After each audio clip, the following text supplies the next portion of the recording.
Nesse texto de Gênesis, capítulo 2, que nós lemos anteriormente, o que nós vamos ter? Primeiro, existe algo que nós precisamos tocar nessa noite, chamado doutrina do pacto ou da aliança. Tanto faz você chamar pacto quanto aliança. E dentro desse texto nós vamos enxergar alguns desses elementos, componentes de um pacto ou de uma aliança que vão estar nessa narrativa. Então, primeiramente, o que é que nós temos? Antes de entrar propriamente no texto da confissão, no nosso capítulo 7, que foi onde nós paramos, que fala sobre o pacto de Deus com o homem. Então, começa dizendo: ora, o Senhor Deus tinha plantado um jardim no Éden, para os lados do leste, e ali colocou o homem que formara. Então, nós temos o estabelecimento de um jardim, um local onde o homem que Deus tinha formado deveria habitar. Primeira das coisas.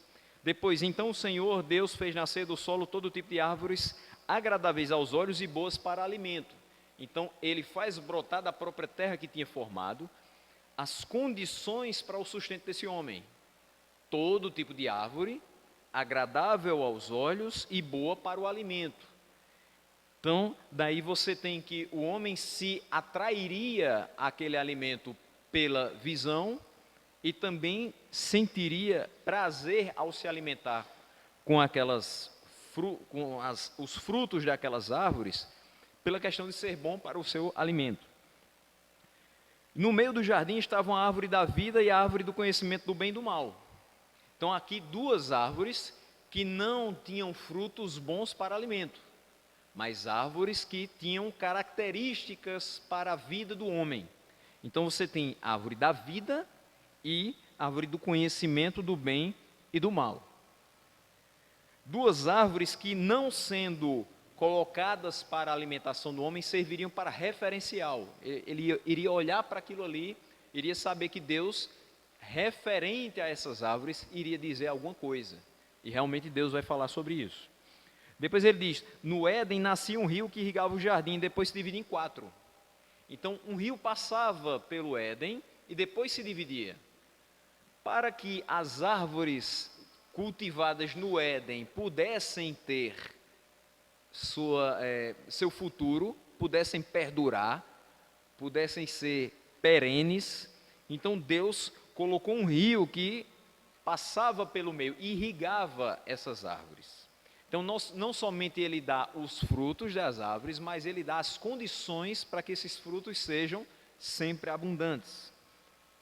E aqui ele vai dizer: o nome do primeiro é Pison, percorre toda a terra de Havilá, onde existe ouro. O ouro daquela terra é excelente. Lá também existem o bidélio e a pedra de ônix. E aí, para a gente que hoje vive em 2019, pedra de ônix é algo que hoje tem um bom valor. Coisas que são feitas com ônix hoje são bem valorizadas, né? E é um material que já é citado em Gênesis 2, mas que demorou muito tempo para que o homem dominasse a feitura de alguns materiais com o ônix, com essa pedra. O segundo rio que percorre a terra de Cuxi é Gion. O terceiro que corre pelo lado leste da Síria, que hoje seria a Síria, seria a Turquia. Então, nós temos o Tigre, e o quarto rio é o Eufrates. Aí eu vou apelar um pouquinho para o nosso ensino fundamental. Quando a gente fazia mais ou menos sexta série, quinta para sexta série, nas aulas de história, o professor vai falar o seguinte: o professor, a professora, no meu caso foi uma professora que falava direto sobre essa região. Ela dizia: nós vamos estudar hoje sobre uma região que fica entre o rio Tigre e o rio Eufrates.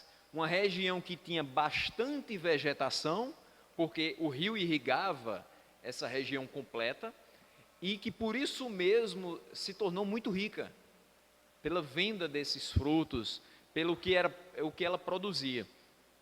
E aí a gente perguntava: professora, então qual é o nome dessa região que fica entre o Tigre e o Eufrates? E se chamava Mesopotâmia.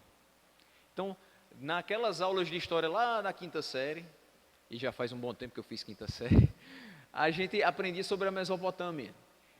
E qual a importância da gente aprender sobre a Mesopotâmia na quinta série?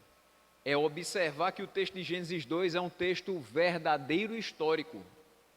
Quantas vezes a gente escuta pessoas dizendo assim, o que a Bíblia fala não é verdade. Esse relato aqui da Bíblia pode ter sido inventado. A pessoa que escreveu a Bíblia, que escreveu esse texto, pode ter criado essas localidades e ter dito que ali no meio tinha um jardim. Mas esse jardim do Éden, será que ele existiu mesmo? Será que depois que Adão e Eva foram expulsos desse jardim, esse jardim foi destruído? Então veja, se ele ficava de um lado, do lado leste, o rio Tigre, e do outro lado, o rio Eufrates, nós hoje podemos enxergar, pela geografia atual, que o Jardim do Éden ficava na região próxima à Mesopotâmia da Antiguidade. Ou seja, talvez hoje quem vai para a Turquia, principalmente a capital Istambul, estaria bem próximo da localização exata do Jardim do Éden. Já existem muitos historiadores que vão e arqueólogos que estão querendo observar essa região para ver se descobrem mais coisas a respeito do Jardim do Éden. Mas fato é, existiu e ainda existe, só que, obviamente, não da maneira que foi criado, já muito modificado, até porque o homem começa a utilizar-se do espaço e ele modifica de um dia para o outro. Se a gente observar como era Taperoá 30 anos atrás, é do mesmo jeito que é hoje? Não, você começa olhando pela rua principal, que até o ano passado ela não era asfaltada. Esse ano ela já é asfaltada, então já ficou diferente do ano passado, imagine de 30 anos. Então, existe uma diferença do visual, porque o homem vai modificando ao passar do tempo, mas a localização está ali, está do mesmo jeito. Depois ele vai dizer, o Senhor Deus colocou o homem no jardim do Éden para cuidar dele e cultivá-lo. Olha o que o versículo 15 está dizendo. O Senhor colocou o homem no jardim com uma missão e com uma tarefa, cuidar e cultivar. Então, existe uma aliança, eu coloco você no jardim, e a sua responsabilidade e a obediência que você me deve é cuidar e cultivar o jardim. Depois ele vai dizer, e o Senhor Deus ordenou ao homem, coma livremente de qualquer árvore do jardim. Mas o versículo termina por aí? Tem uma vírgula, né? E aí ele vai dizer, mas não coma da árvore do conhecimento do bem e do mal. Coma livremente de qualquer uma, mas essa não coma. Porque no dia em que dela comer, certamente você morrerá. Então veja, existe uma aliança de Deus com o homem para morar no jardim. Deus ordena que o homem habite o jardim, cuide, cultive ele e não coma daquela árvore. Coma livremente qualquer uma, menos daquela árvore. Então existe uma possibilidade de desobediência, uma condição que é colocada. Olha, você tem que me obedecer. Me obedecendo, você recebe todos os benefícios, todas as bênçãos que esse local tem. Mas, aí vem uma outra condição. Se você comer do fruto que eu estou dizendo que você não coma, haverá uma punição. Qual a punição? Certamente você morrerá. Todo pacto, toda aliança precisa ter duas partes, o homem e Deus. Temos. Precisa ter condições ou termos do pacto. Quais são os termos? Você me deve obediência para que você more no jardim e desfrute tudo que ele tem. Existe uma condição também para o erro, que aí vai trazer a punição. Então, se você me desobedecer, certamente você morrerá. A quebra do pacto, a quebra da aliança. Então, isso nós temos.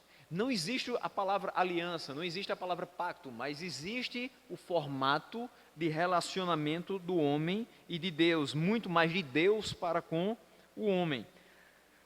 No versículo 18 ele diz, então o Senhor Deus declarou, não é bom que o homem esteja só. Ele precisava de alguém que o auxiliasse e lhe correspondesse. Depois que formou da terra todos os animais do campo e todas as aves do céu, o Senhor Deus os trouxe ao homem para ver como este lhe chamaria. E o nome que o homem desse a cada ser vivo, esse seria o seu nome.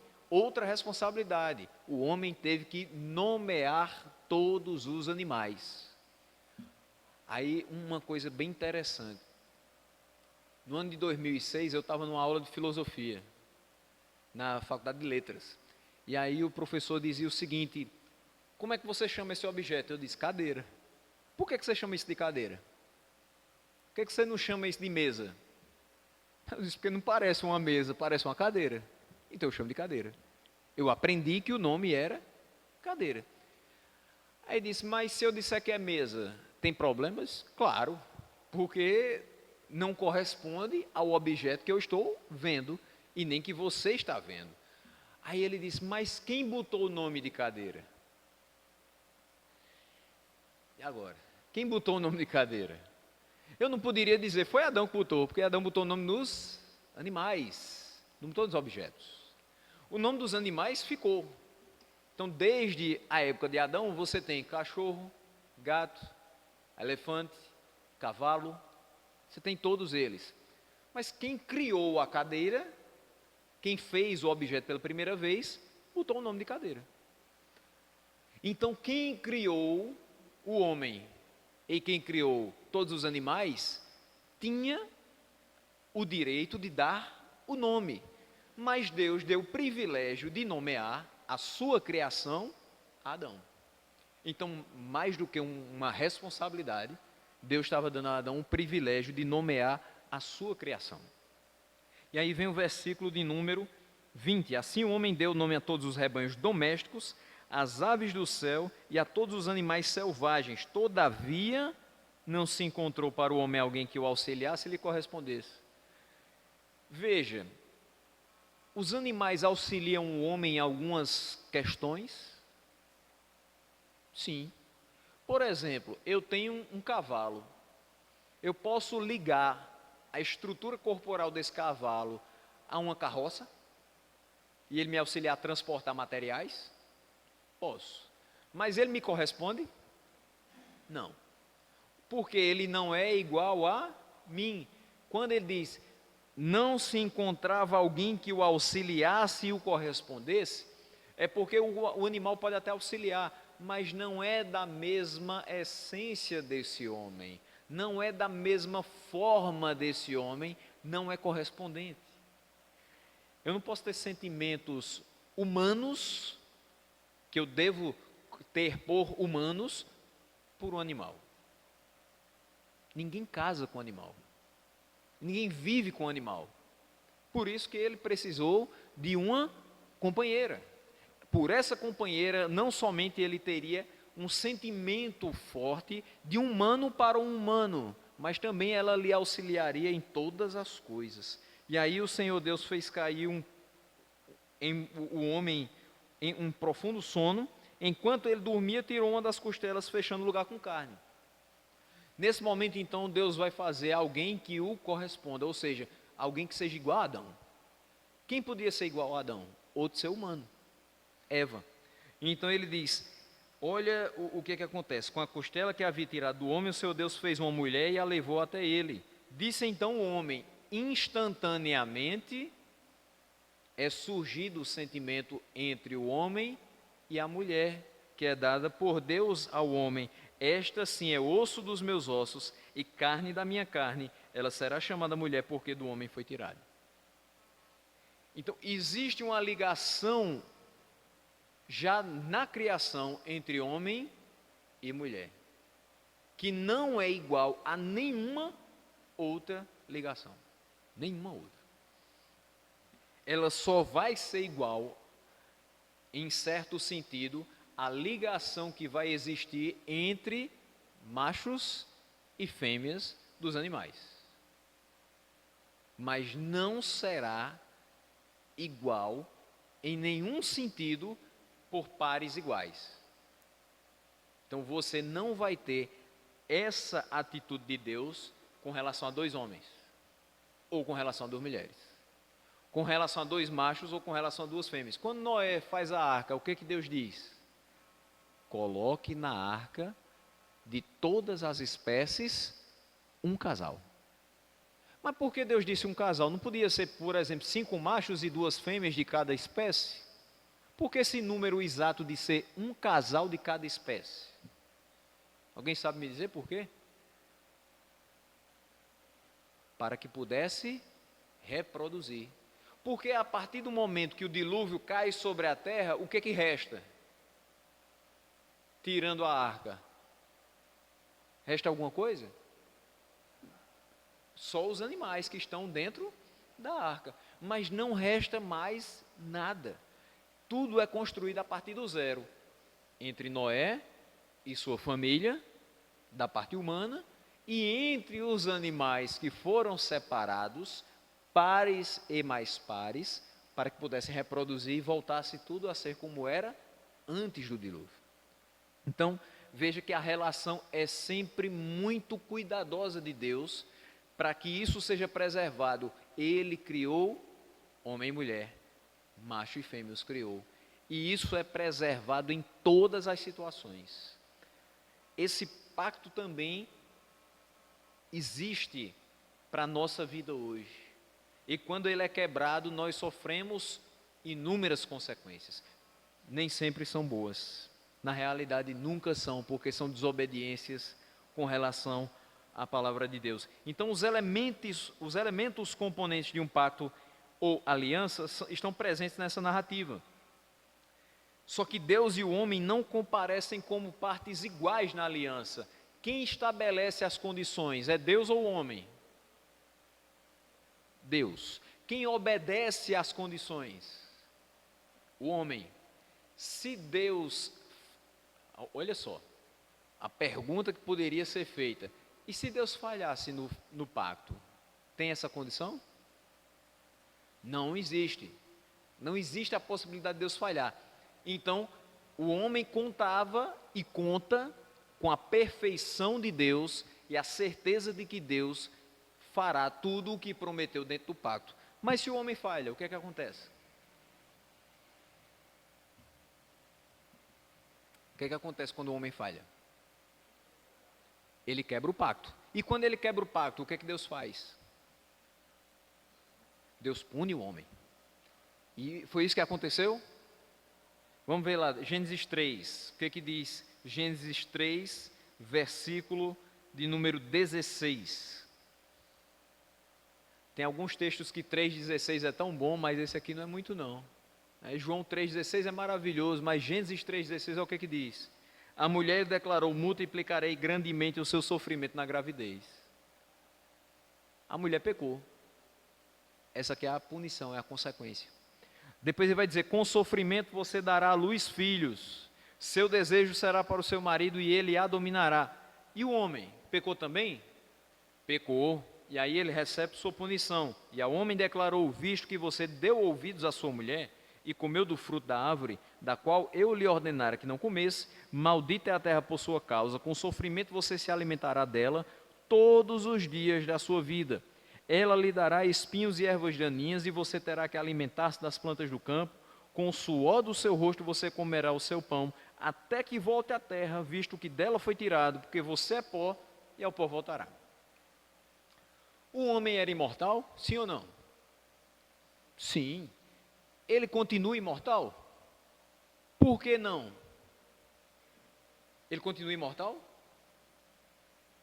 Bom, então vamos ver. Continua imortal, sim ou não? E fisicamente não? Ah, legal. Gostei aí. Então veja, espiritualmente o homem continua imortal. Para sua própria tristeza ou para sua alegria. Depende da situação. Mas fisicamente ele morre. Aqui quando a gente fala que o homem foi criado imortal, Adão não veria a morte física. Ele foi criado perfeito para que a sua vida durasse a eternidade. Porém, o pecado quebra essa certeza de imortalidade nele. Mas o seu espírito é imortal. E aí é que está o ponto-chave da história. Porque o nosso espírito eternamente estará ligado a quem nós estivemos ligados na terra. Se nós fomos ligados na terra a Deus, para onde o nosso espírito vai? Para Deus. E se nós não formos ligados a Deus na terra, para onde nosso espírito vai? Para o inferno. Não tem como fugir dessa realidade. Não existe meio termo na história. Ou vai para Deus, ou vai para a perdição, para o inferno. Então, o meu espírito ou receberá bênçãos da mão de Deus, vivendo eternamente com Ele, ou receberá tormentos eternos, vivendo eternamente com o diabo e seus demônios. E isso por que aconteceu isso? Por que tudo isso? Por causa da queda do homem. O pecado trouxe essa realidade para o homem. Deus criou tudo perfeito para que estivesse em harmonia com a sua palavra todo o tempo. Mas o homem errou, o homem caiu. E ele trouxe essa consequência. Maldita é a terra por tua causa. E tudo que está na terra. Você com a maior boa vontade planta alguma coisa na sua casa. Aí que você vai começar a colher. Um exemplo, um pé de graviola. A graviola está bem grandinha, bem legal para você já colher. Quando você olha um pouquinho abaixo da graviola, um caminhãozinho de formigas. E aí você diz, eita, o pé está bichado. O pé está doente. Eu vou ter que cortar. O fruto dele não vai ser bom. Porque infelizmente existe essa queda e as consequências dela. Então, nas mínimas coisas e nas maiores, nós enfrentamos isso. Deus é absolutamente soberano em seus procedimentos para com o homem, e ele tem o direito de impor qualquer condição que o homem deve cumprir. Então Adão não tinha que dizer, Senhor, mas por que isso? Por que eu posso comer de todos, mas esse não? Ele não tinha o que perguntar. Deus é soberano para estabelecer as condições. E nós somos obrigados a cumprir aquilo que Ele estabelece como nosso dever. Com a pena de sermos punidos por Ele, pela desobediência que nós tivemos. Então, quando entra em relação pactual com o homem, é sempre Deus que estabelece os termos. Às vezes a gente diz assim, eu vou fazer um propósito com Deus. Senhor, se eu fizer isso, o Senhor me dá isso. Será que Deus faz esse tipo de propósito, de pacto com o homem? Será que se eu fizer isso, o Senhor vai ter que me dar? Entendeu? É assim que a coisa funciona? Não. Mas a gente vê que talvez até nós mesmos já fizemos alguma vez esse tipo de coisa. Ó Senhor, eu vou passar 6 meses fazendo isso. No final, aí o Senhor me dá isso. Para honrar o que eu fiz. A gente ainda usa essa expressão, né? Para honrar. Quem é que é digno de honra? O Senhor. Quem pode estabelecer algum termo ou condição? O Senhor. Quem dita as regras é Deus. E nós apenas as cumprimos. Mas por que a gente cumpre as regras de Deus? O que é que a gente espera com isso? A vida eterna, mas outras coisas também. O que mais, além da vida eterna? Bênçãos de Deus, o que mais? Vamos esmiuçar algumas bênçãos que Deus traz para a gente quando a gente é obediente? Longevidade, o que mais? Paz de espírito, muitíssimo importante para ter longevidade, porque não adianta viver 90 anos sem paz de espírito. O que mais? Prosperidade em todos os aspectos, o que mais? Tá bom? Não. É interessante assim, quando ela diz tá bom, é porque é muita coisa, é tanta coisa que a gente recebe em troca dessa obediência da parte de Deus, por conta desse pacto, dessa aliança, que se a gente for começar a contar, a gente não termina a aula de hoje, né? E aí a gente fica percebendo que o hino 379 dos Salmos é verdadeiro. Quando a gente começa a contar as bênçãos, a gente fica surpreso por tudo que Deus já fez.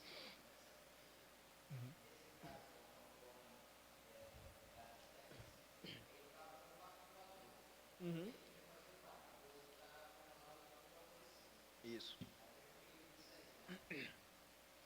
É muito perigoso porque, como também uma das canções que a gente às vezes até canta, o Evangelho do Grupo Logos, Paulo César foi muito preciso quando ele diz assim: eu sou o servo e ele continua sendo Senhor. Eu não posso viver determinando e marcando a hora para que as coisas aconteçam. Quem pode fazer isso é Deus. Se eu me coloco como o que faz o pacto, Deus automaticamente, na minha visão e na forma como eu ajo, passa a ser o que vai obedecer. Então, eu dizendo ou fazendo determinadas coisas, é como se eu estivesse colocando Deus na parede e dizendo: ó, se o Senhor não fizer e não me obedecer, eu posso lhe punir. Porque é assim que um pacto acontece. Existe o estabelecimento da regra, existe a quebra da regra e automaticamente a punição porque quebrou a regra. Então, eu posso punir Deus? Não. Mas sabia que o homem pune Deus em alguns momentos? O homem pune Deus em alguns momentos. Como? Quando ele diz assim, tudo bem, essa punição não vai afetar Deus em nada, mas quando o homem diz: eu fiz isso, isso e isso, o Senhor não me deu, então o Senhor não me ama, o Senhor não está cuidando de mim, o Senhor não ouve a minha oração. Quando o homem começa a praguejar dessa forma contra Deus, ele está punindo Deus na sua cabeça, sem entender que ele não pode fazer isso, que ele não tem poder para fazer isso. Nos devaneios do homem, ele faz muita coisa que não corresponde. Há uma promessa de vida eterna aqui, porque o homem era imortal. Então, se ele não pecasse, ele teria a vida eterna com Deus. Precisaria Cristo vir nesse primeiro momento? Não.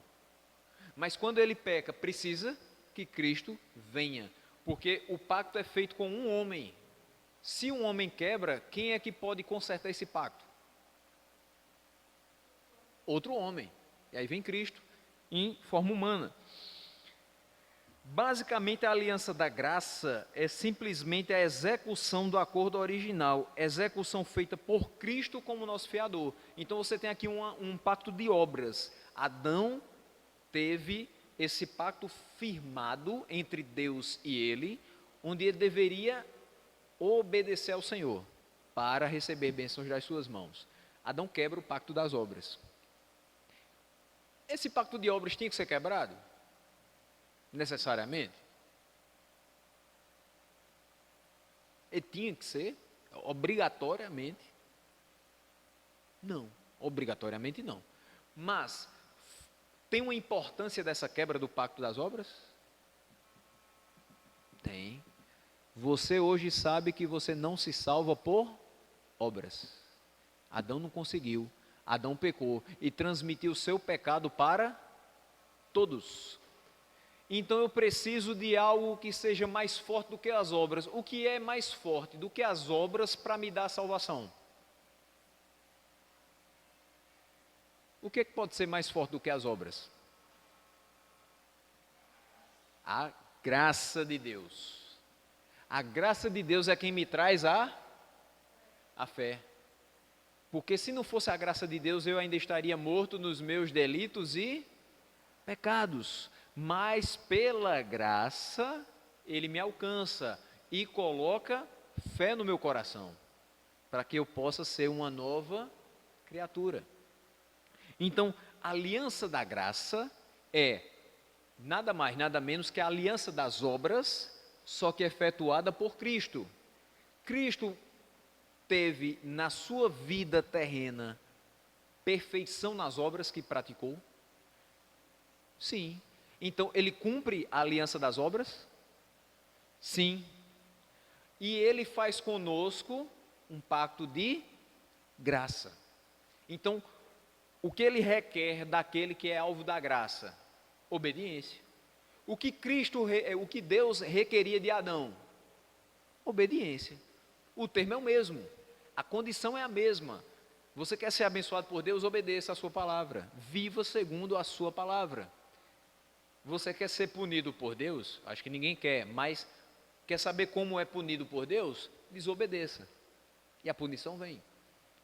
Simples assim. Mas não houve um segundo pacto. É o mesmo pacto, só que agora é efetuado por alguém perfeito, Cristo. Então existe um paralelo entre Adão e Cristo. Romanos 5:21 vai falar sobre 5:12 a 21 vai falar sobre isso. Quando ele diz que por um só homem entrou o pecado no mundo, mas também por um só homem veio a salvação. Quando ele diz que esse pecado transformou o homem imortal e perfeito em um homem falível, dependente da graça deste homem perfeito, que veio enviado por Deus Pai. Então, só dá para a gente entender o paralelo que Paulo traça entre Adão e Cristo, em Romanos 5:12 a 21, no contexto da doutrina da justificação, se eu tomar como base que Adão foi também chefe de uma aliança. Como ele errou, então Deus traz uma segunda pessoa para a mesma aliança. Diz, esse agora vai fazer, sem erros, Cristo. E uma outra passagem que traz para a gente a ideia de aliança ou de pacto é Oséias 6:7, quando ele diz, mas eles transgrediram a aliança como Adão. E aí, alguns comentaristas colocam o seguinte, não, esse texto está errado, deveria ser, mas eles transgrediram a aliança em Adão. Existe uma diferença entre como Adão e em Adão? Ou é a mesma coisa? E aí? Existe diferença se eu disser, eles transgrediram a aliança em Adão, ou dizer, eles transgrediram a aliança como Adão? É a mesma coisa ou tem uma diferença nessas palavras? Tem uma diferençazinha? Vamos ver qual é a diferença? Se eu disser, eles transgrediram em Adão. Adão é uma pessoa ou um lugar nessa frase? É uma pessoa ou lugar? Lugar. Em Adão. Eu moro em Taperoá. Então, em é para lugar. Então, qual foi o lugar onde o povo errou? Em Adão. Faz sentido isso? Não faz. Eu posso dizer que em Adão nos tornamos pecadores, mas eu estou começando com a preposição em. Eu estou colocando ela no meio para que ela signifique lugar. Então, quando eu digo assim, em Adão nós nos tornamos pecadores, eu estou colocando o tempo. Quando foi que nós nos tornamos pecadores? Lá em Adão. Lá no começo de tudo. Agora, quando eu digo assim, eles transgrediram a aliança como Adão. O que eu estou querendo dizer com isso?